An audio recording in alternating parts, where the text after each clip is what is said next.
மகிமையில் பிரவேசித்த சகோதரி Christina Robinson அவர்கள் நம் நினைவுகளை விட்டு நீங்காத சில நினைவுகள். இயேசு சந்திக்கிறார் ஊழியத்தின் மூலம் அநேகரை தேவனை சந்திக்க வைத்தார்.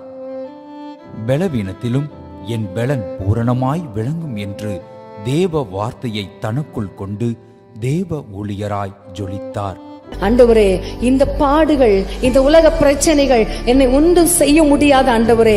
ஏனென்றால் பாடுகளை இரண்டாக பிளக்கிற தேவன், பாடுகளை மாற்றுகிற தேவன், பலவீனத்திலே பலன் கொடுக்கிற ஆண்டவர், நீர் என்னோடு கூட இருக்கிறீர் என்று சொல்லிவிட்டு அந்த நாளில் இருந்து இந்த நாள் வரைக்கும் ஓடுவதற்கு கர்த்தர் கிருபை பாராட்டி இருக்கிறார். 1967 தன் பெற்றோர்களுக்கு செல்ல மகளாய் பூமியில் தேவனால் கொடுக்கப்பட்டார்.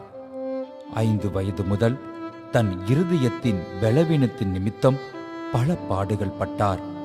போராட்ட சூழ்நிலையில் மத்தியிலும் பெற்றோர்களால் ஊழியத்திற்கு என்று ஒப்புக் கொடுக்கப்பட்டதின் மூலம் 1990 அக்டோபர் 1 சகோதரி கிறிஸ்டினாவிற்கு ஏற்ற வாழ்க்கை துணையை தேவன் அருளினார். அன்று அநேக தேவதாசன்கள் வாக்குத்தத்தமாய் தேவ வார்த்தையை கொண்டு வாழ்த்தினார்கள். அதில் அவள் உனக்கு மனைவிக்கு மனைவியாகவும் எல்லாவற்றிற்கும் எல்லாமாகவும் இருப்பாள் என்று அன்பின் அப்போஸ்தலர் டாக்டர் DGS தினகரன் அவர்கள் மூலம் தேவன் கொடுத்த வார்த்தை ஒன்றும் குறைவில்லாமல் முற்றிலுமாய் நிறைவேறியது. ஆசீர்வதித்த திருமண வாழ்விற்கு அடையாளமாக 1991 ஸ்டீவ் ராபின்சனையும் 94 ட்ரினிட்டா ராபின்சனையும் என 2 பிள்ளைகளையும் இத்தம்பதியர்களுக்கு தேவன் ஈவாய் அருளினார். அதே ஆண்டில்தான் சதையான இருதயம் இயல்பாய் துடிக்க போராடியது. செய்வதறியாத நிலையில் தன்னை மரணம் நெருங்கிய வேளையிலும் குடும்பமாய் முறுமுறுக்காமல் குடும்பமாய் ஜெபித்த வேளையில் இதய துடிப்பை கருவியின் மூலம் சீராக இயங்கச் செய்தார். என்னுடைய வாழ்க்கையில 5 வயதுல எனக்கு ஓப்பன் ஹார்ட் சர்ஜரி பண்ணப்பட்டது. அதுக்கப்புறம் பார்த்தீங்கன்னா என்னுடைய மகள் பிறந்து ஒரு 40 நாளிலேயே எனக்கு பேஸ்மேக்கர் வைக்கப்பட்டது. இன்றைக்கு வரைக்கும் பேஸ்மேக்கர் மூலமாக தான் நான் ஓடிக்கொண்டிருக்கிறேன். ஆரம்பத்தில் நான் முறுமுறுத்தது என்னவோ உண்மைதான். ஆண்டவரே, ஏன் அப்பா எனக்கு, ஏன் எனக்கு மட்டும், நான் உங்களுடைய ஊழியத்தை செய்வதற்காக நான் அர்ப்பணித்திருக்கிறேன், ஏன் எனக்கு இந்த பேஸ்மேக்கர், ஏன் எனக்கு பேஸ்மேக்கர், என்னை நிம்மதியாக வாழ வச்சிருக்கலாமே, நீங்களே நாடி துடிப்பை அதிகப்படுத்தி இருக்கலாமே, ஒரு தொடுதல் போதுமே, ஒரு பார்வை போதுமே, ஒரு சொட்டு ரத்தம் போதுமே, ஏன்ப்பா ஏன் என்று கேட்ட நாட்கள் உண்டு. ஆனால் ஆண்டவர் என்னோடு கூட பேசி என்னை தைரியப்படுத்தின பிறகு நான் ஒவ்வொரு நாளும் பலவீனங்கள் வரும் பொழுது உமக்கு ஸ்தோத்திரம் ஏசப்பா, நீ மட்டும் நடத்துனீங்க, இனியும் நடத்துவீங்க என்று சொல்லி ஆண்டவருடைய சமூகத்தில் நான் ஒப்பு கொடுப்பேன். ஆமேன். அடிக்கடி எனக்கு ஆப்ரேஷன் நடக்கும். அப்போ என்னுடைய கணவர் அடிக்கடி சொல்லுவாங்க, ஆப்ரேஷன் தியேட்டருக்கு போகும்போது சிரிச்சிட்டு போகிற ஒரே பெண் நீயாக தான் இருப்பேன்னு நினைக்கிறேன். அந்த மாதிரி சிரித்து எல்லாருக்கும் பை சொல்லிட்டு அப்படி நான் போவேன். போகும்போது எனக்கு ஸ்தோத்திரம் பண்ணிகிட்டே போவேன். ஏன்னா ஒன்று தெரியும், ஆண்டவர் என் மேலே ஜீவன் வைத்தார்னா எனக்கு இந்த ஆப்ரேஷனில் வெற்றியை கொடுப்பார். இல்லை, அவருடைய சன்னிதானத்துக்கு எடுத்துக்கொள்ளப்படணும்னா கர்த்தர் என்னை எடுத்துக்கொள்வார். அவ்வளவுதான், அதை தவிர வேற இல்லை. தன் ஊழியத்திற்கென்று சகோதரி கிறிஸ்டினாவை கருவியாய் இன்னும் அதிகமாய் பயன்படுத்தினார்.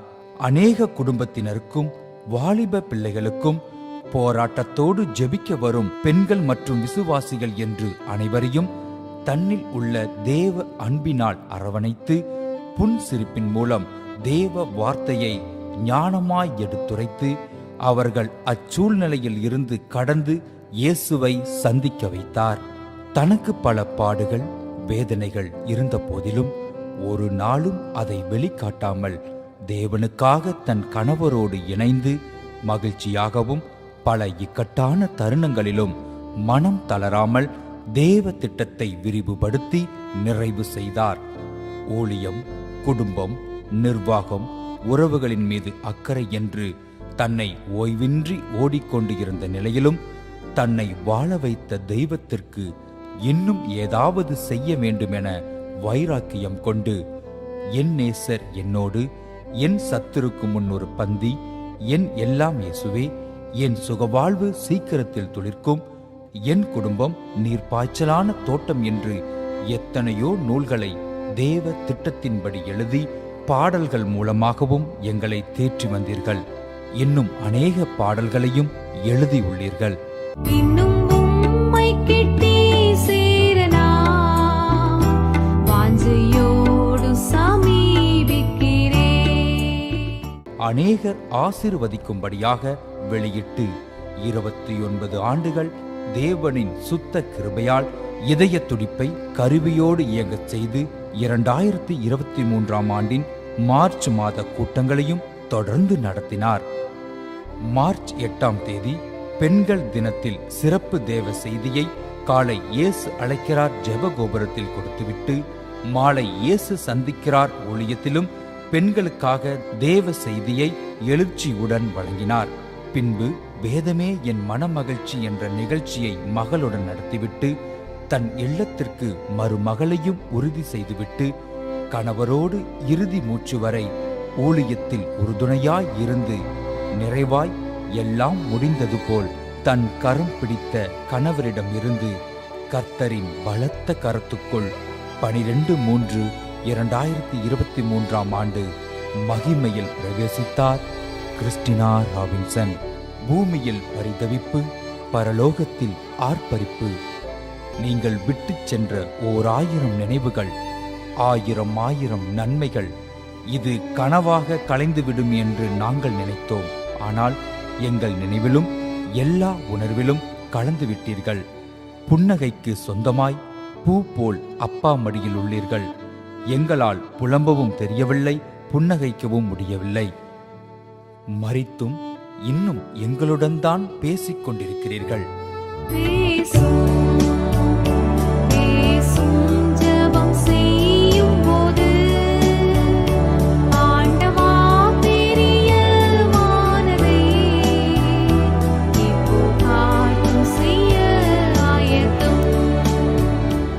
மண்ணான மனிதன் மண்ணுக்கே திரும்புவான் என்ற வார்த்தை மெய்யான போது 1000 மக்கள் அடக்க ஆராதனையில் தன் கண்ணீரை அடக்க முடியாமல் ஸ்தோத்திரத்தோடு கலந்து கொண்டனர்.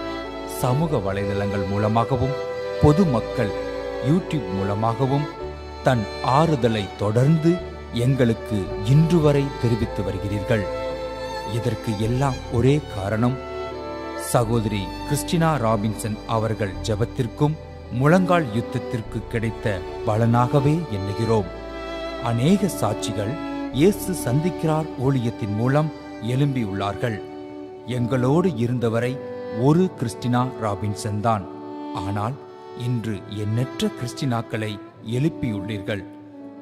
உங்கள் இழப்பின் மூலம் நீங்கள் எவ்வளவு வேதனை பாடுகள் மத்தியிலும் மகிமையான ஊழியத்தை சாதனையாக செய்தீர்கள் என்று நினைத்து பல பெண்களை எழுச்சியுடன் எழும்ப செய்தீர்கள். உலகம் எவ்வளவு முயற்சித்தும் ஆண்டவர் திட்டத்தை மாற்ற முடியாது. காலங்கள் எவ்வளவு மாறினாலும் உங்கள் நினைவுகளை நாங்கள் மறக்க முடியாது.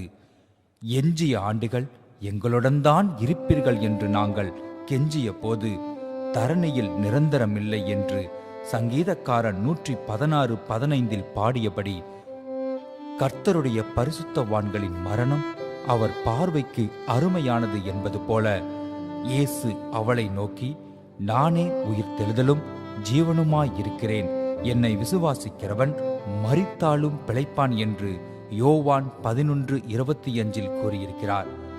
மத்தேயு 11:28 படி, வருத்தப்பட்டு பாரம் சுமக்கிறவர்களே, நீங்கள் எல்லாரும் என்னிடத்தில் வாருங்கள், நான் உங்களுக்கு இளைப்பாறுதலை தருவேன் என்று நீங்கள் இளைப்பாறுகிறீர்கள்.